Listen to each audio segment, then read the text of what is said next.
of each home, colorful and fun imaginations in a familiar place. Perhaps that's the true beauty of exploring alleyways. And if you feel tired while walking, 약간 녹여갖고 일부러 진짜 쭈쭈한 맛이다 이거 오리지널. you can stop and take a break anywhere. The sights from today and this refreshing taste will surely remain in my memory for a long time. 그리고 저희가 골목길도 둘러보고 출출해질 타이밍에 네, 좋은 향이 어디서 나오는데. 네. 예. 바로 이곳입니다. 이곳입니까? 네, 지금 여기 끓고 있는 거 보이실까요? 네네네. 오, 여기는 국밥집입니다. 이거 국밥집이에요? 네, 근데 국밥집인데 장사를 4시서부터 시작하시는 그런 집입니다. 와, 벌써 이 사골 우린 육수 향이 확 나면서 그렇죠. 옛날 정서와 이 감성이 물씬 느껴지는 그런 곳입니다. 와. 네, 여기 앞 Traces of time woven throughout every corner. This place, a long-time gathering spot for Chungnam residents to build memories, is now run by the son, continuing the legacy of his mother, the original owner. The owner has been lovingly maintaining the space for the past 10 years, ever since his mother suddenly fell ill and could no longer run the business. Above all, he has a deep desire to preserve this place as a space of memories for the customers who have visited since his mother's time.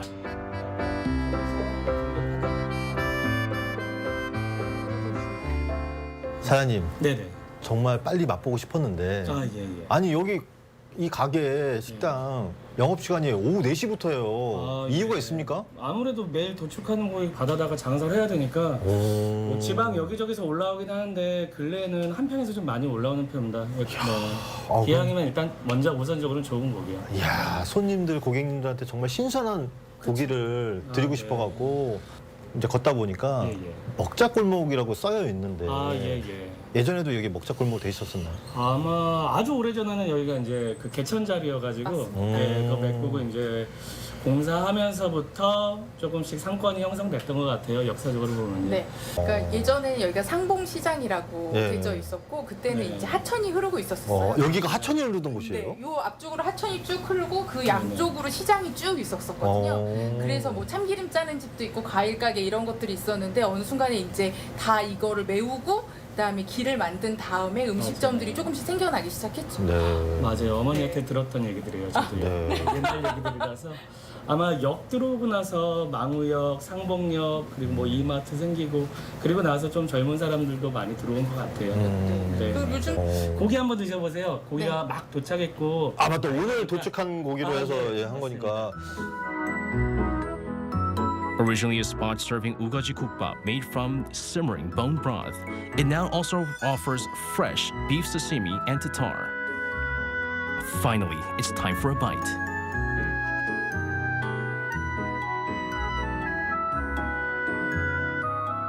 Oh my goodness. There's a reason why people have loved this place for so long.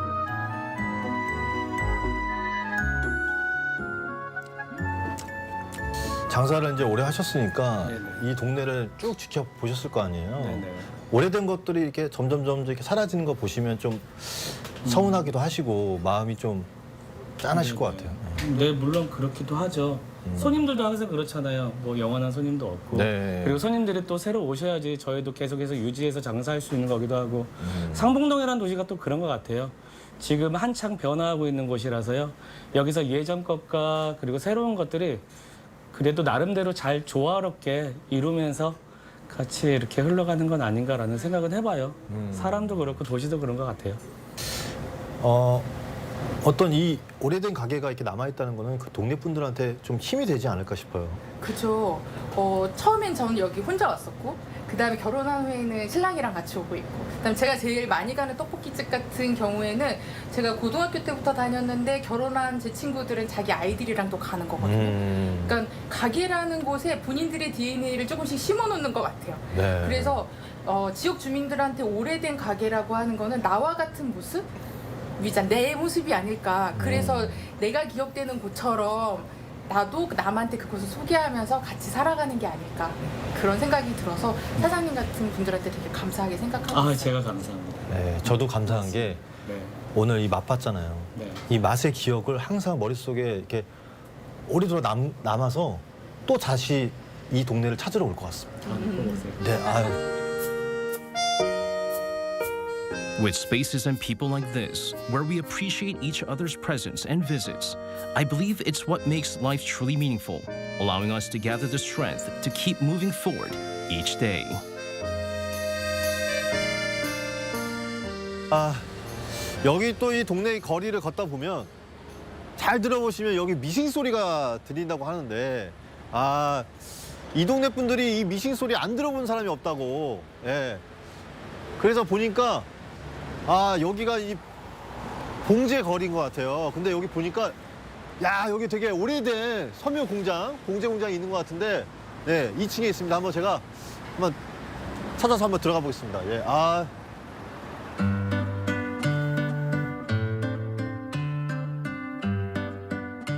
Chungnam-gu, home to a significant number of sewing companies in Seoul.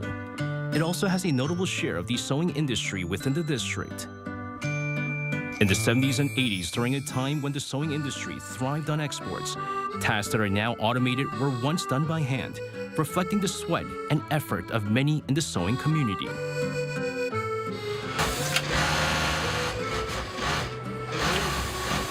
저희 어렸을 때만 해도 집에 가정용 미싱기가 있어갖고 근데 미싱기 갖고 있는 집안은 가져간 분들이 많았어요. I think I'll chat a bit more with the owner here. 또 과거에 이 공장을 운영하실 때는 또 호황기가 있으셨을 거 아닙니까? 아, 그럼 지금하고 그때랑 비교해보면 어떻습니까? 지금하고 하면 아무래도 인원이 없죠. 그리고 젊으신 분이 없고 네. 그때는 결혼 안 하신 분들이 많았지만은 지금은 거의 50대, 60대. 그러니까 능률이 그만큼 떨어지죠. 한창 호황기 장사 잘 되셨을 때는 직원 몇 명을 거느리시고 딱 이렇게 그때 당시에는 한 4, 50명? 와. 40명 넘게. 그런 식으로. 이야. 많이 할 때는 그러죠. 근데 이게 이동률이 많아요. 이직률이 많다 보니까 뭐 주위에 공장이 많잖아요. 네. 그러면은 이직률이 좀 많아요. 근데 이제 다행히도 저희는 꾸준히 해왔다가 저 애들 아빠가 몸이 안 좋아서 이제 지방으로 한 6년 가 있다가 또 다시 하던 게 있으니까. 그렇죠. 네. 저희 아버지도 지금 공장 제조 예, 이제 봤어요, 많이. 네, 플라스틱 끈을 이제 맞아요. 제조를 하시다 보니까 아, 저도 좀 각별합니다. 이제 공장을 운영하시는 사람들 보면은 네, 남다른 그 감정이 느껴지는데 아, 올해 이렇게 공장을 운영하시면서 좀 힘드신 점은 없으셨는지 요즘이 좀 글쎄, 힘드시기도 하시죠, 요즘도. 힘들죠. 네. 일하는 것도 그렇고. 왜냐하면 수출할 때는 거의 이 진짜 중남부 쪽이라면은 그래도 알아주는 데이기 때문에 수출할 때는 아주 호양이었죠. 네. 근데 수출이 어느 시기에 한 2004, 5년 이럴 때 아예 외국으로 다 갔어요. 옛날에 이제 메리아스라고 하죠. 독립문에서 있었죠. 독립문. 아, 독립문. 네. 거기서 이제 거기서부터 시작을 해서 예. 여기까지 온 거거든요. 근데 옛날에는 이 독립문에 다녔던 사람들은 물어도 안 보고 사람을 썼어요. 이야. 체계적으로 그걸 다 수순을 밟아왔기 때문에 예. 이제 일을 잘 한다는 거죠. 거기 자체 내에서도. 우리 이 사장님과 가족에게는 이 봉제 공장, 이 미싱은 어떤 존재인가요? 물론 사람들이 가족이라 그러면은 일하는 사람들이 가족같이 일하자 그러잖아요. 네. 근데 무슨 가족이냐고 이래요. 근데 저는 항상 가족처럼 똑같이 같이 일하면서 이 사람들이 없으면 나도 없는 거잖아요. 그래서 항상 우리 식구처럼 잘 대해주는 게 제 임무라고나 생각하고 또 옷 잘 나오면 그만큼 나가면 그게 보람이지 솔직히 다른 게 있겠어요. 직원들이 최우선이니까. Started with empty hands and has spent over 40 years in the sewing business, the owner describes the journey as both tough and rewarding.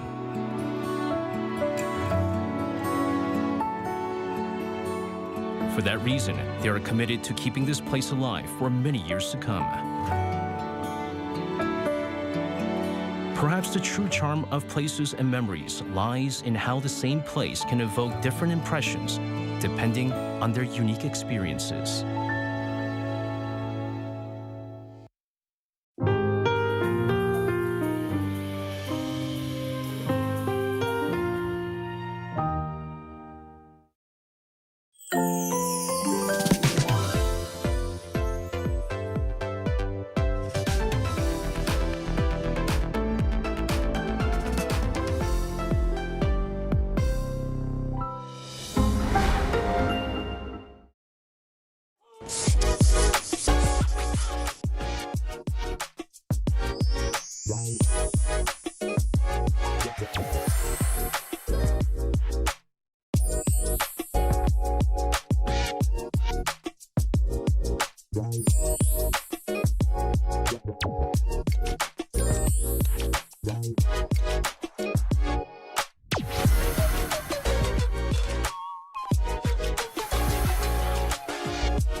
Hello and welcome to our morning edition of Arirang News on the final day of 2025. We begin with these stories making the headlines at this hour. The second day of hearings on Coupang began this morning at the National Assembly, following Tuesday's 12-hour session. By the end of today's hearing, lawmakers are expected to decide on whether to file perjury charges against Coupang's interim CEO, Harold Rogers. President Lee Jae-myung is set to travel to China for a 4-day state visit starting January 4th at the invitation of President Xi Jinping. It will be the first visit to China by a South Korean president since 2019. Minutes released from the U.S. Federal Reserve's latest policy meeting earlier this month revealed that officials were split over the December rate cut. While most officials supported the rate cut, some officials warned that progress toward the Fed's 2% inflation goal may have stalled. We begin this morning with the second day of hearings on the Coupang data leak, which kicked off this morning after the first day ended past 9 p.m. yesterday. The discussions continue today amid claims and counterclaims over Coupang's meeting with the suspect behind the leak. Our political correspondent An Sung-jin starts us off. The National Assembly has entered the second day of hearings on the data breach scandal involving e-commerce giant Coupang. The Science and Technology Committee reconvened a hearing on Wednesday morning with several issues on the agenda, including the data leak, as well as accusations of unfair business practices and poor labor conditions. The hearing is being held jointly with 6 other committees. Key figures from Coupang, including founder and chairman Kim Bum-seok, have been absent from the hearings, which sparked sharp criticism from lawmakers. By the end of the hearing, the session is also to decide on whether to file charges of perjury against Coupang's interim CEO, Harold Rogers. Rogers stated on Tuesday that the company was instructed by the National Intelligence Service to meet with the suspect behind the data leak. However, the NIS denied these claims and stated that they had never issued such directives to Coupang, but rather had advised the company to make its own decision regarding the matter. While expressing its intention to pursue charges against Rogers' testimony, the NIS also said that they had only requested materials from Coupang and had no authority to issue any commands or orders to the company. Also in the hearing, the chairman of the Korea Trade Commission criticized Coupang for its handling of the data breach. The Fair Trade Commission will closely monitor not only the cases currently under review, but also the company's social responsibility going forward. The hearings are set to continue as lawmakers further scrutinize the repercussions of the data breach and discuss potential regulatory changes to prevent similar incidents in the future. An Sung-jin, Arirang News. President Lee Jae-myung will travel to China for a 4-day state visit next month. The Blue House announced on Tuesday that the president will depart for Beijing on January 4th at the invitation of Chinese President Xi Jinping. The leaders will hold a summit followed by a state dinner. The Seoul-Beijing relationship, supply chains, and the digital economy are likely to top the agenda. President Lee also plans to visit Shanghai for a business event, among others. It will be his first trip to China since taking office, and the two leaders last met in November in South Korea's Gyeongju on the sidelines of the APEC leaders meeting. It will be the first visit to China by a South Korean president in 6 years, since 2019. And President Lee Jae-myung unveiled the golden key to the White House he received from U.S. President Donald Trump, as well as hopes for a stronger alliance. Posting photos on his social media account on Tuesday, he thanked his U.S. counterpart for friendship and said he looks forward to an even stronger Korea-U.S. alliance unlocked by the golden key. In the post, he also jokingly asked whether he might use the key to let himself in if Trump happens to be away when he visits the White House next time.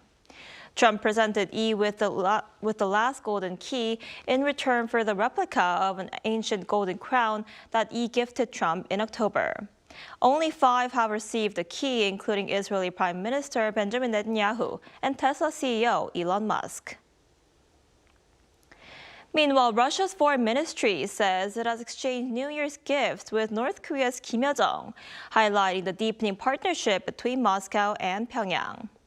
Foreign Ministry spokesperson Maria Zakharova said Tuesday via Telegram that she received a gift from the sister of North Korean leader Kim Jong-un delivered through North Korea's ambassador to Russia. Zakharova says she sent Kim a portrait painted by prominent Russian artist Nika Savrovnov, describing the artwork as capturing both tenderness and femininity alongside strength and determination. The gift exchange comes as Russia and North Korea continue to strengthen ties following a comprehensive strategic partnership agreement signed during Vladimir Putin's summit with Kim Jong-un in Pyongyang in June 2024. Over in the United States, minutes from the Federal Reserve December meeting released on Tuesday show officials agreed to cut interest rates only after an intense and finely balanced debate over the risks facing the U.S. economy. Our Lee Seung-jae has more.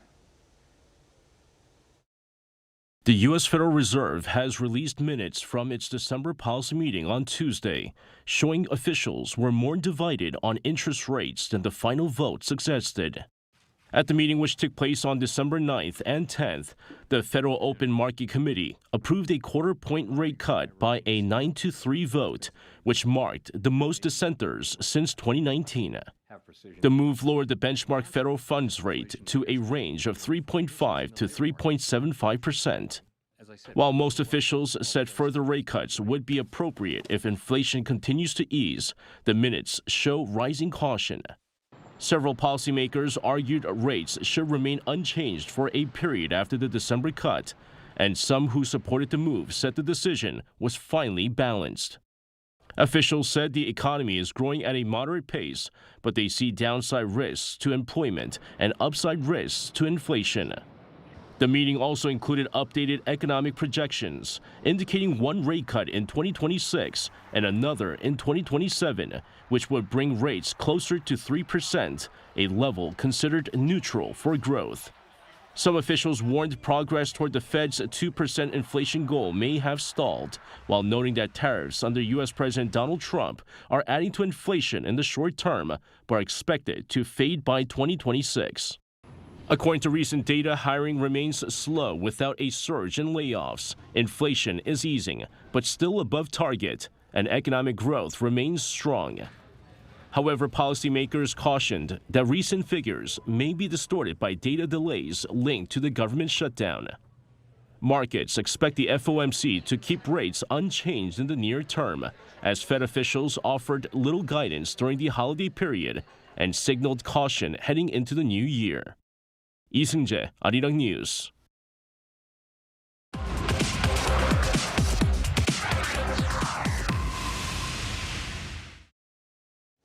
South Korea's stock market saw a dramatic turnaround this year.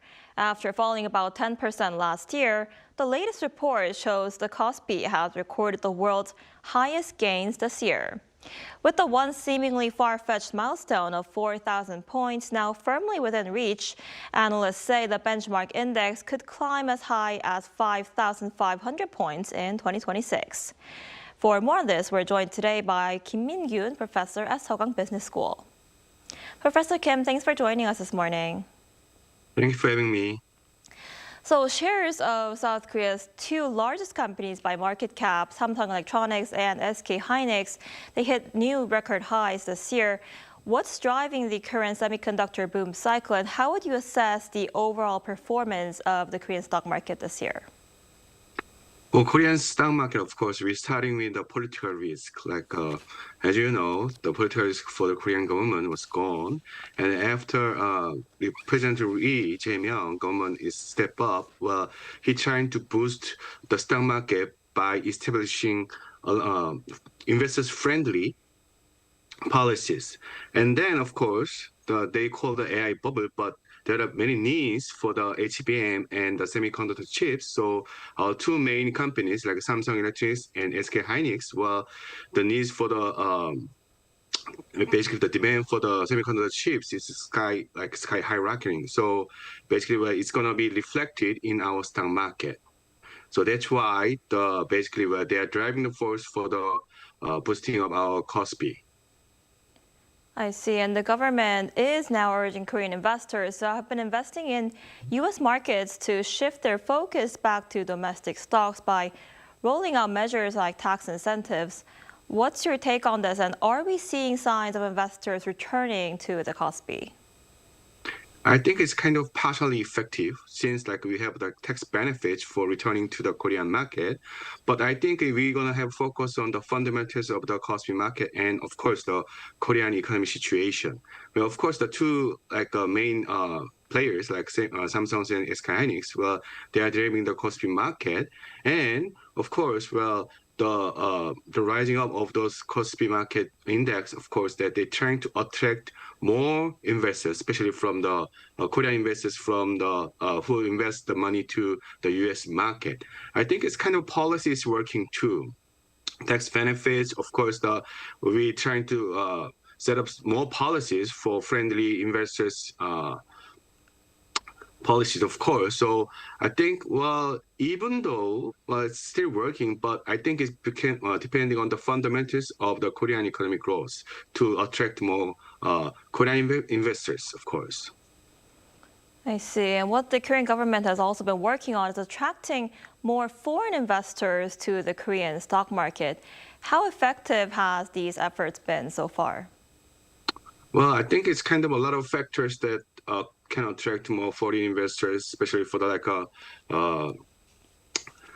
exchange rate and our Korean fundamentals for the economic situation, and of course that the HBM semiconductor companies, of course, there are needs for next years. But the problem is that, well, if you look at the projections for the Korea's economy, as well as including the semiconductor industry and as well as automobiles and other batteries or other chemicals and the steels and all the main industry that trying to boost up our Korean economy is not doing very well. So what we're trying to do, of course, we're trying to focusing on the growth of the economy as well as including semiconductors and steels and any other industry that can, depending on the growth of the Korean economy. Right. And Professor Kim, before I let you go, what's your outlook for the Korean stock market next year? Some analysts say the Kospi could climb above 5,500 points. How realistic do you think that is? Well, I think it's kind of feasible numbers that we're trying to reach, but I think it's kind of be too optimistic for 5,500 Kospi points. But I think it's possible, since like we trying to stimulate the market and we're gonna focus on all the policies for trying to boost the economy, and we're trying to working on the fundamentals like employment rate and other exports and import, of course, and we also looking at the exchange rate, of course, between our won and dollar values, of course, and the government is trying to set up those kind of all the policies. And of course, our semiconductor two companies are doing very well. I think it's kind of a projection that they are doing very well in next year too, in 2026. So I think it's kind of possible, but trying to look for those kind of fundamentals and look for those kind of growth. And we're also going to look for those kind of other industry, like especially for we talk about the K-pop cultures and those kind of service industry, and the main the steel and of course the automobile industry. Well, we also going to look at those kind of industry that can generate so kind of economic growth for the next year, so that we can have some good vision for the Korean stock market in 2026. Right, a lot to look forward to. We'll have to see how that goes. All right, Professor Kim, thank you so much for your insight today. We appreciate it. Thank you.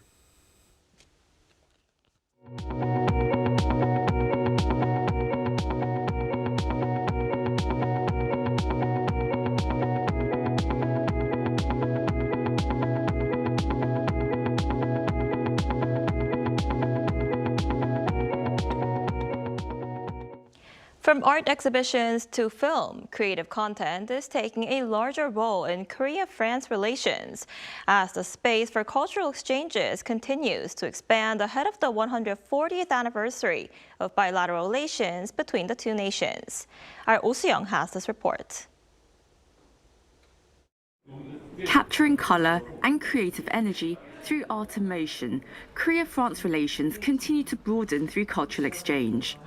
A contemporary art exhibition in Paris is bringing the works of 34 Korean artists, an eclectic selection from leading galleries and institutions in both countries.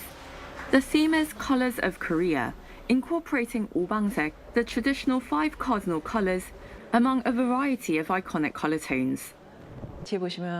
This work behind me is by the late artist Kim Chang-yeol. He's very well known as the water drop artist. But this work was created in the early years of his career, after he had been active in New York and then moved to Paris. So through this exhibition, even visitors who are not very familiar with Korean contemporary art come in and take the time to look at the artists' lives and their artistic practices.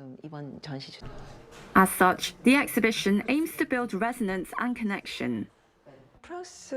French audiences tend to have a very high level of interest in culture, not only in their own, but other cultures as well. Not only young French people, but also those in their 30s and 40s. And even those in their 50s and older now have a much higher level of awareness of Korea. As a result, interest in Korean culture has grown even further. And this is not limited to one specific field, but appears as a broader overall trend. The exhibition is one of several programs run by the Korean Culture Center in Paris ahead of the 140th anniversary of diplomatic ties. Film screenings and performances organized by the center also offer ways to engage in Korean contemporary culture. In recent years, Korean cinema and content have gained steady attention from French critics and audiences, with the growth of streaming and online video platforms. Guillaume Legosse, who has developed some of France's largest productions, describes the impact. Completely unique. I mean, Parasite, the movie Parasite. Right. Wow, it was something so new. It was very audacious, the direction, that's for the book, the scenario, and the actors were amazing. So Squid Game is another good example, and I could use the same terms about the success of this specific kind of movie and series. Legosse says the appeal reflects the shared passionate temperament of Koreans and French, and their love for music and drama. From my experience, we are quite close from France to Korea. I would say that French culture is closer to Korea than many other countries. Even in Asia, I used to say that the Koreans are like the Latin of Europe. He is hoping to bring more popular Korean content to the French market and stage live French performances in Korea.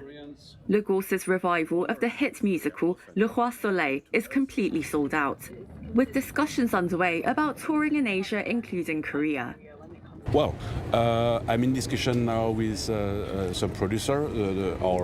We have a partner in Seoul. We did Mozart with him a while ago, and we would like to bring Molière, which was a big success in France and touring now in China. Of course, Le Roi Soleil. I mean, to establish a bridge. And that's also why, that's what I was telling you, I'm really thinking that the French market, well, the European market in general, but French market specifically, is really ready to welcome Korean cultural projects. Such collaborations are set to deepen in 2026 as part of a year of bilateral exchange. Officials say more than 100 events have been scheduled to celebrate the 140-year milestone, with live performances, exhibitions and film festivals being staged across both countries. Oh Seong, Arirang News, Paris.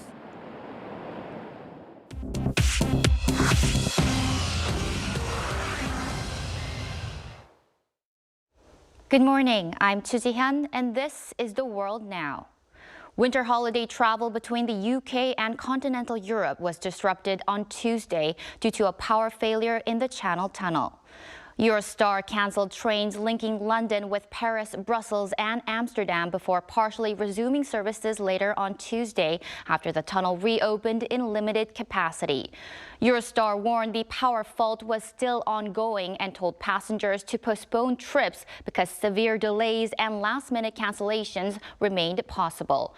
Tunnel operator Getlink said repairs were underway and traffic was slowly being restored in both directions. It said it saw no sign of foul play or sabotage. The grandchild of former U.S. President John F. Kennedy, environmental journalist Tatiana Schlossberg, has died at the age of 35 after she was diagnosed with leukemia last year. A family statement announcing her death was posted on Tuesday by the John F. Kennedy Library Foundation. It did not disclose the cause of her death. Schlossberg wrote that doctors diagnosed her with acute myeloid leukemia in May 2024 after a high white blood cell count was noticed while she was in the hospital for the birth of her second child. In a recent essay in The New Yorker, she described chemotherapy, 2 stem cell transplants, and clinical trials, and criticized policies backed by her relative, Health and Human Services Secretary Robert F. Kennedy Jr. In Germany, a daring bank heist has left police scrambling for answers and around 2,700 customers out of pocket. Authorities in the city of Gelsenkirchen say thieves drilled through the vault wall of Sparkasse Bank early Monday, stealing property worth between 12 and 106 million US dollars. A fire alarm alerted officers around 4 a.m. on Monday, leading them to discover a massive hole in the basement wall of the branch and the vault ransacked. Witnesses reported seeing men loading large bags into a vehicle, but the suspects remain at large as investigators combed through forensic evidence from the scene. New York City is ramping up security ahead of its Times Square New Year's Eve celebration. At a press conference in Times Square on Tuesday, Mayor Eric Adams said authorities had no specific or credible threats tied to the event, but declared it a heightened threat environment and urged the public to report anything suspicious. Security teams will implement secondary screenings inside crowd pens to ensure the safety of the millions of expected attendees. A new historic twist was also revealed, a second dropping of the Constellation Ball. The ball will drop at midnight to ring in the new year and again in July 2026 to mark America's 250th anniversary.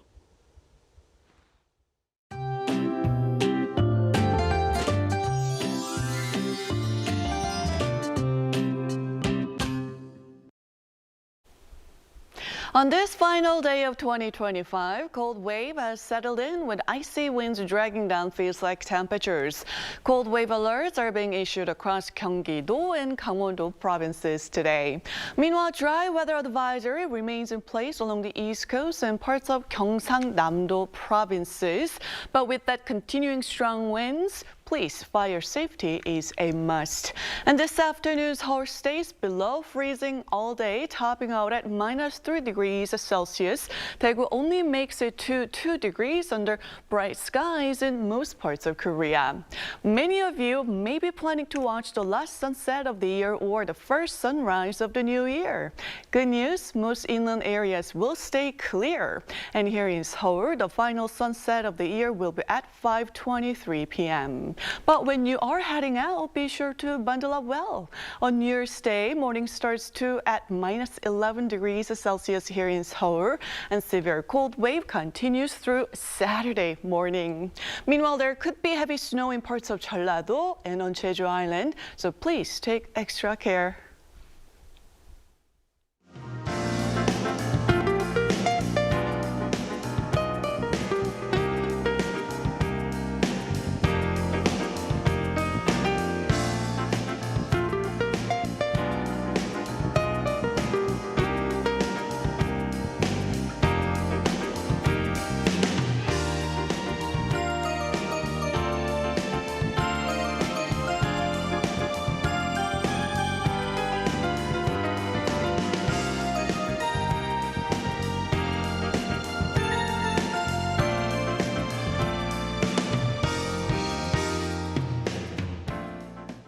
That's all we have for this morning. Arirang News will be back at noon Korea time. Thanks for watching.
heritage will unite. We share brilliant values and honor the world's most cherished legacies to pass our heritage on to future generations. Busan invites you. The 48th session of UNESCO World Heritage Committee. July 2026, Busan, Korea.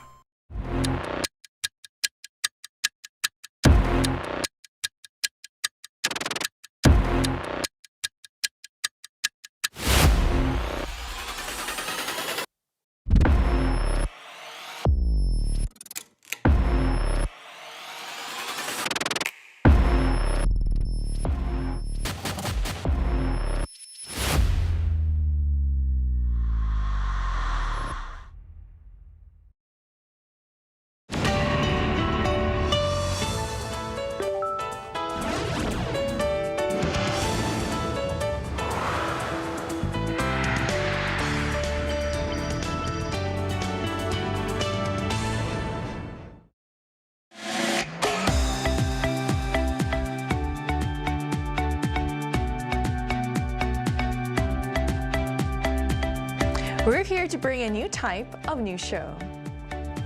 New insights, new styles, and new topics every day. We are News Generation. Bringing news just for you. It's Wednesday, December 31st here in Seoul. I'm Lee Soo-jin, and this is News Generation. Joining us today is Cheska. Happy last day of 2025. Last day.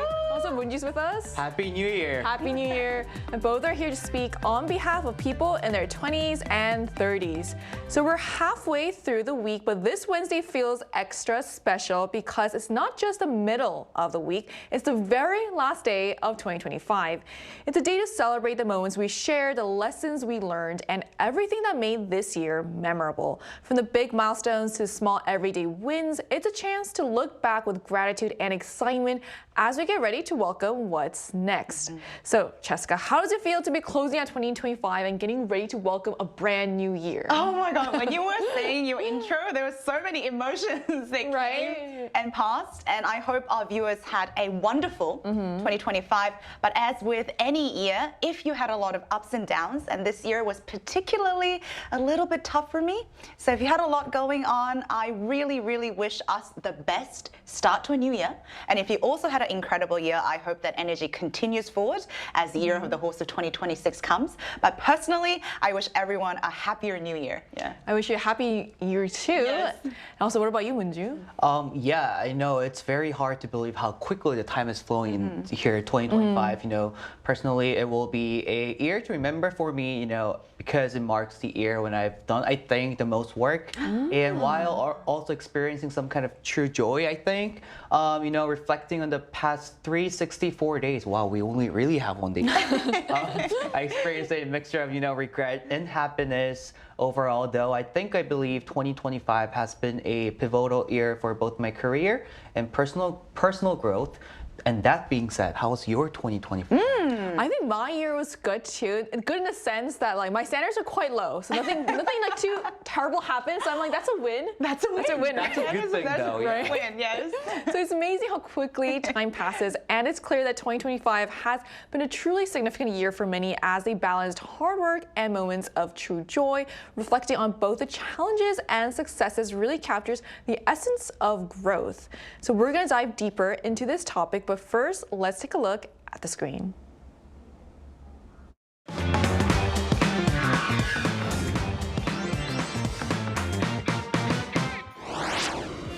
The end of the year is a time to pause and reflect on the past months, the wins we celebrated, and the challenges we overcame. It's also a time to reconnect, to come together with the people who matter most. While that spirit hasn't changed, the way we celebrate has shifted, shaped by the social environment we're living in today. So on today's News Generation, we're taking a closer look at how people in Korea are wrapping up the year, how this year's celebrations compare to last year, the routines we return to every December, and how we're personally reflecting on the year that was. So as we just saw in the video, people are finding their own ways to wrap up the year's end, holding on to familiar traditions while adapting to changes around them. So Cheska, when you look back and compare this year to last, how would you describe the overall year-end atmosphere here in Korea this year? Yeah, so I actually remember because I was doing NewsGen this very time last year, and we had some very big national events that happened, including the declaration of martial law that overnight completely changed the course of Korean history, and also the Muan Airport Jeju airplane crash that took lives of many. So last year, it was more subdued, quiet, and many big events at the end of the year were actually cancelled for these reasons. And this year, fortunately, we've had a smoother end of year, but interestingly enough, the trend seems to be more focusing on smaller and intimate gatherings with close ones rather than having a big celebration and or year-end parties. And this could be perhaps due to an ongoing economic slowdown, but more and more people are preparing what we call safe and efficient end of year by choice. And there was actually a survey done that reflects this, so let's take a quick look at the screen to check the numbers. So when the question was asked what their end of year plans were, almost half of the respondents said, quote, rest at home, compared to only 35% who said that they would actually do a get together or party. And if you actually combine the numbers that would do family gathering, which is still more than partying and or end of year get together, you can see that people really prefer a quiet downtime this year. An additional survey also found that almost 70% of people felt this financial burden when it came to a year-end gathering. So there seems to be definitely increasingly more incentive that people find in wanting to stay in, whether it's financials or maybe just, you know, maybe they want that mental sort of reset just to stay home. So looking at the data, it really seems that this year-end season is less about big celebrations and more about keeping things simple but meaningful. So economic pressures and lingering uncertainties seem to be pushing people towards smaller, quieter ways of closing out the year. And that shift is especially visible in workplace culture, which used to define the year-end season in Korea. So Moonju, year-end company dinners were once known for going on late into the night, but how has Korea's year-end company dinner culture kind of evolved? Yeah, you know, the inseparable atmosphere of the year-end company gatherings or dinners has changed dramatically this year, or even more recently. You know, unlike the past where we would continue drinking up until late night, even going through multiple rounds, these days many prefer to have lunch over dinner, and we're also seeing it rise in notices like voluntary attendance or even leave immediately after the meal. You know, additionally, we can observe a stark contrast in year-end celebrations. For instance, a super luxury cake priced at a shockingly 500,000 won, approximately $450 to $500, has been released this year, marking a 100,000 won increase from last year's most expensive option. On the other hand, convenience stores are offering mini cakes at just like 5,000 won. It's like 100 times gap. In case of coffee, you know, there's a similar divide here. Either premium or budget-friendly options are trending, reflecting the polarized purchasing behavior we see as the year comes to an end. And interestingly, I think this trend is closely related to the current economic situation and the distinct income disparity here in South Korea these days. So thank you for telling me about this budget cakes at convenience stores. I'll be grabbing one later. So it really shows how the year-end season has become a mirror of today's economy, more cautious, more selective, and increasingly divided in how people choose to spend. So to get also a more global perspective, we're going to speak with someone from a country whose year-end looks very different from Korea's. And that conversation will take place right after the break, so don't go anywhere.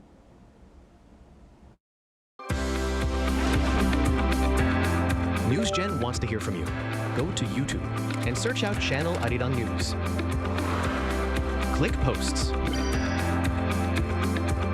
and cast your vote in the poll. Make a new type of news with us. Joining us today is Alexandra, where year-end from Australia, where year-end celebrations come with summer weather and a very different atmosphere from what we experience here in Korea. So hello, thank you so much for connecting with us today. And hello to your dog as well. Hello. Thank you so much for having me. As always, it's an absolute pleasure. And you're right, New Year's looks very different in Australia than the rest of the world. So more than happy to share what it looks like for us. So to dive right into it, so what does the year-end look like in Australia this year? Is it any different from previous years? Well, in Australia, it's usually quite warm this time of year, especially in Sydney and Queensland. So most people will spend New Year's on the beach with their friends and family. They usually will start lining up the night before or on the morning of New Year's Eve so that they can get the best spots, they can watch all the fireworks, they can have lots of drinks and just be with people they love. But definitely doing it outside, if the weather allows it. I mean, that sounds so glorious. And Alexandra, as you've heard in our discussion, we're talking about this very interesting trend of how people our age or MZ generation are starting to use this new year for a more quieter downtime. I'm also curious, how do you and people around your age usually celebrate the end of the year? Well, this year is going to be a little bit quieter for us. We had the Bondi massacre recently, so a lot of the celebrations are a little bit more subdued, but we do tend to people my age just love to party and be with our friends. So again, we have a lot of beach parties, a lot of house parties. Some people will organize big houses on the beach with all their friends to go and celebrate there. But that's usually how we celebrate. We just make sure that we're with the ones we love the most, and lots of alcohol. Yeah, I see. So our last question for you today is, looking back on 2025, what stands out to you the most and what are you hoping of in this coming next year?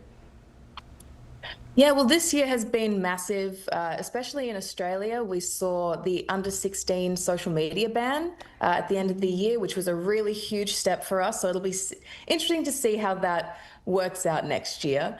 I also think that there have been a lot of big changes in tech and the way that people view tech. The fashion industry is changing as well. So there's a lot of exciting things going around that I can't wait to see in 2026. And personally, I am getting married next year. So I am very excited for 2026 because I've waited a long time for this. So it's finally here. Well, congrats on your wedding and hope everything goes to plan, and just Happy New Year. Thank you for joining us today. Really, Happy New Year. Happy New Year. Happy New Life. Thank you so much. And Happy New Year to everybody there as well. I really appreciate all the times I've come on this year. And yeah, I wish everybody endless joy and happiness in 2026. You too. Thank you. Thank you so much. So we just heard from someone from Australia about how year-end celebrations can look very different depending on where you are and the local culture. But here in Korea, the younger generations are approaching the end of the year in a very different way as well. So Cheska, can you tell us what the latest year-end trends are for millennials and Gen Zs here in Korea? And I love that Alexandra also gave us a very different perspective because among MZ generations, the year-end trend surprisingly has been less about parties or celebrations, but more about, quote, self-focus and reflection. So in Korean, we have a term called gatseng, which we discussed previously on NewsGen, meaning living like God, but it means more like living a very disciplined, routine life. So young people are choosing to disconnect and focus more on self-growth. They actually have, a challenge called the lock-in challenge, where people literally isolate themselves to build habits. And just a funny little episode was I heard about the lock-in challenge and I realized that's pretty much what I do. Because when you have a very social circle, I think your life is pretty much a locked-in challenge half of the time. And apparently there's also another thing called the winter arc. Now this was something very interesting and it's a period of very intense, focused self-discipline for personal training. So instead of hibernating, which is what we usually do in the cold season, for a 90-day period from October to December, they use this dark, cozy season for internal growth and not just resting. So when they come out of this winter season, they're all built or like they have this new habits and discipline. So this is one thing they do. And also surveys show this most clearly in the 20s because more than half of the respondents said they are planning to invest time to build routines and reset goals. And one way of interpreting this is that it could be perhaps that big milestones like owning a home or, getting married seems too far away. So I think people are choosing something that they can focus on very closely, which is building, smaller habits and building stability in life. That will build the foundations for something that is physically and mentally stable and more stronger. So with this focus on self-growth, are there any pitfalls or things young people should be careful about during the year-end season? Like, how does this reflective year-end trend affect the mental health for millennials and Gen Zs, Minjun?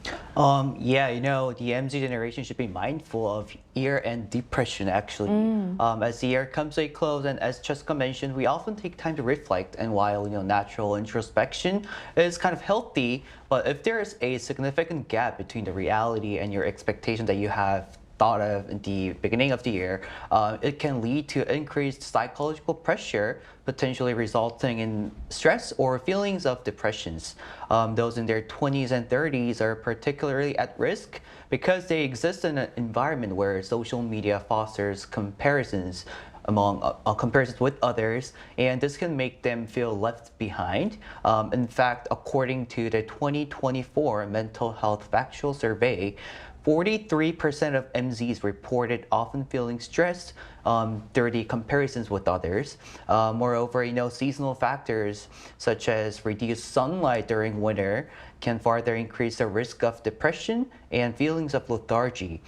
Therefore, it is essential to engage in, minor healing activities, whether that means, drinking a warm cup of tea, practicing meditation, even going out for a walk. I think you brought up a really important point. Like, while it's important to reflect and set goals in the way you mentioned earlier, it's also important to too much comparison or pressure can easily lead to stress or the so-called year-end blues, especially for people in their 20s and 30s, and shorter daylight hours and the constant exposure to social media can make those feelings stronger. So small self-care habits like enjoying a warm drink, meditating, or going for a walk can really help. So speaking of which, we asked people on the Arirang News YouTube channel, how would you like to spend your year-end and New Year holiday? So here's what the results showed. So most people plan to spend their year-end in a relaxed and low-key way, with 77% saying they prefer to unwind at home. Only a small portion, 8%, plan to attend year-end gatherings, while 9% aim to achieve one final goal before the year ends. The remaining 6% have other plans. So looking at these results, it's clear that most people are choosing a quiet, reflective end to the year rather than big celebrations. It's also interesting to see how people are using the year-end not just for celebrations, but also to take stock of their year in a personal way. And many are reflecting on what they've watched, read, or purchased, and some even are taking the time to organize their space or review their goals. And a small portion also said they would do this one final goal. I know. And there's still 24 hours. So. I'm rooting for you. Get that one final goal in. Right. Don't be too panicked about this. You still have time. So do you have any year-end routines, Cheska, or traditions that help you personally wrap up the year? Yes, I do. And I think, Susan, you know that I do. And again, I'm giving my whole heart and support to anyone that wants to accomplish just one more goal till the end of the year. I'm very much a planner, a reflective person, or whatever the title may be. But I always make a series of reflection journaling. So I use social media photo album, which is a great way to archive. So I go through all the photo archives and write down the top things of each month, and then look at the big trend of the year as a whole. I also have a big question that I ask myself every year. It differs from year to year because many things can happen, but some of the common questions are: what made you cry the most this year? The biggest lesson that you've learned? What goal did you set last year that you actually did accomplish? But more importantly, I always do a resolution check, and I check what are the goals that I set that I didn't get to accomplish. And I go back and check why, and I do my annual PPT party, as you know, with people. And surprisingly, as you talked about, Sujin, I'm seeing more and more people do this, quote, end of year reflection, even with simple questions like, what movie did I watch? What book do I remember? Or who are the people that made me have a very special moment this year? But to me, I think reflection has always been the most important part of my life. And like we discussed earlier, I think it's the most fundamental component of not only growth, but truly understanding and loving yourself in a way that gets to know who you are. And we're happy to set goals. It's easy to see what we've accomplished, but I think it takes a very special discipline and courage to follow through on the ones we didn't get to make. Because I don't think anyone wants to sort of face what didn't work out, right? Right. But I think it's a time not to punish or criticize, but to really allow yourself the moment to sit down and ask, why didn't this work out? Yeah, and sometimes I think you find out more about yourself, but about the life and the conditions that have happened. So instead of panicking, instead of criticizing, I think it's just a good way to say, these are the conditions that didn't work in my favor. What can I do next to make it better? I think reflection is really important. It kind of, it gives you a moment to kind of step back and also remember things you were grateful for the past year. Mm-hmm. So what about you, Moonju? Yeah, one of the most mostly done routine that many people follow in the New Year at the end of the year is buying a new diary. Yes. And or calendar. Yeah, and reflecting on the plans that they have made in the beginning of the year. Personally, I don't often use a diary, so I don't engage in this kind of practice. Neither do I kind of reflect on myself at the end of the year. Though I think I should have done some to be a better person. It's not too late. You still have 24 hours. You have 20 hours left. I have like 14 hours maybe? Yeah, I'll try to think about Squeeze it. that in. Yeah, I'll squeeze that in. Anyways, I do have my own year-end tradition, but I don't think I can strictly call this a routine. It's more of like a fun thing for me. I try to watch the year-end the awards, and I've been doing this for almost a decade now. They have like 3 or major kind of awards that's airing. Award ceremonies. There's like 3 going on today. Anyways, this moment allows me to discover TV shows or dramas I miss. I think at this point, our viewers might know how I love Korean TV shows, dramas, the reality programs, right? So it gives me a list to binge watch in the coming year.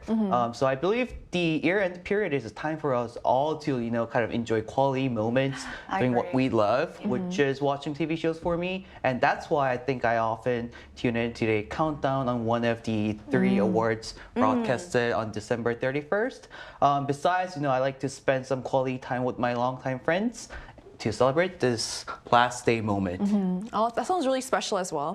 So looking back on the year, it's clear that a lot has happened politically, socially, and also environmentally. So many people are using this time to reflect on both the highs and the challenges of the past 12 months. So Cheska, how do you feel about the year that's ending? What are your hopes or wishes for the year that's coming? I'm not the greatest believer in Chinese zodiac, but 2025 was a year of snake. And to gently borrow the words from the Chinese zodiac meaning, it literally said, quote, shedding of old skins, like the snake does, transformations, and coming face to face with many parts that would have held you down. Which means that for some, perhaps many that are watching, including myself, this year meant a lot of breaking and breaking away from the things that didn't serve us. But that hurts a lot. So, if you had a lot of challenges and unexpected struggles, I would like to leave with a lot of love and strong sense of support for next year. Because the zodiac signs, not because of that, but after shedding, always comes a renewal. And with the year of a horse, I think it's time to race forward, lighter, faster, and happier with new generation. As well, very well said. And I think I love how you linked the fact that this year was the year of the snake, and now next year is a year of the red horse, a sign of vitality. So it's a great connection. What about you, Moonju? Yeah, just briefly, this year we have experienced many unexpected changes in politics, as well as social issues and even entertainment industry issues, right? And the weather was kind of odd and kind of random this year, right? It was very unstable. It snowed till April, if you remember. Yeah, exactly. So hopefully as we move into the new year, starting tomorrow in 13 hours maybe approximately, I hope we can all find the stability and wish everyone, all viewers, the best of luck for the upcoming year 2026. Very well said. So it's always fascinating to hear how people reflect on the past year, balancing both the highs and the challenges. As we close out 2025, it's clear that for many, this year has been a pivotal moment for both personal and professional growth. For me personally, I had this wonderful opportunity to join NewsGen, and it's been a huge year of growth. And so whether it's been a year of hard work or moments of true joy, there's something to take away as we head into the new year. So here's to hoping 2026 brings even more opportunities for growth, success, and happiness for all of us. So that brings us to the end of today's episode of News Generation. When NewsGen will be back on Friday in the new year at 10:30 a.m. Korea time with more stories and discussions. A big thanks to Cheska. Pleasure has always been mine, and happier new year to everyone. Happy New Year, and also Moonju. Happy New Year again to everyone. Right, for both joining us on our last day of 2025. And to our viewers, thank you for joining us, and Happy New Year. We are News Generation.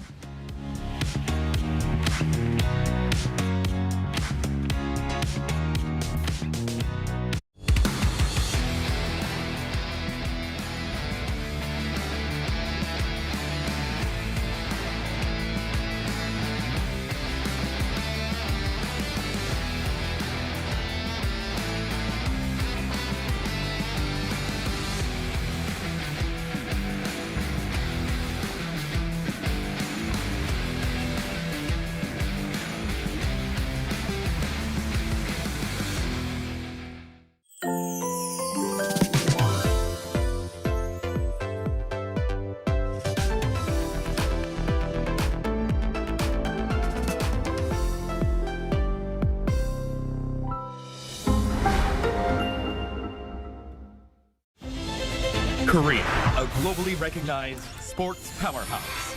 Behind the dazzling achievements, there's always an invisible force at work. With sophisticated materials, cutting-edge equipment, and innovative technological solutions, SMEs in the K-sports industry play a vital role in bolstering Korea's status as a sports powerhouse. By integrating AI technology, they unlock athletes' potential and enhance performance, elevating the sports environment to the next level and opening new markets in the sports industry. Their innovative technology and bold challenges drive the growth of Korea's sports industry, creating a better world through sports. The innovation of these SMEs never stops. A systematic partnership support program is implemented to discover promising sports SMEs, provide technical validation and R&D support to enhance competitiveness, and strengthen the foundation for overseas expansion. At Tokyo Sportech 2025, the technological prowess of Korean companies was recognized. The Ministry of Culture, Sports and Tourism, and the Korea Sports Promotion Foundation supported K-sports companies with product promotion and business consultations with global buyers, demonstrating product quality and market potential, and confirming the possibility of expanding into the global market. 저희는 ICT 강국으로서 바이어나 사용자들한테 신기술을 접목한 생활 스포츠 기회를 실질적으로 확대할 수 있는 그 기회를 제공하는 데 많은 도움이 될 수 있으리라고 확신을 합니다. 이제 스포츠도 K죠. K 스포츠는 이겁니다. The joy for all, created by the power of K-sports. Experience the future of the new sports industry through the innovation and technology of the Korean sports industry.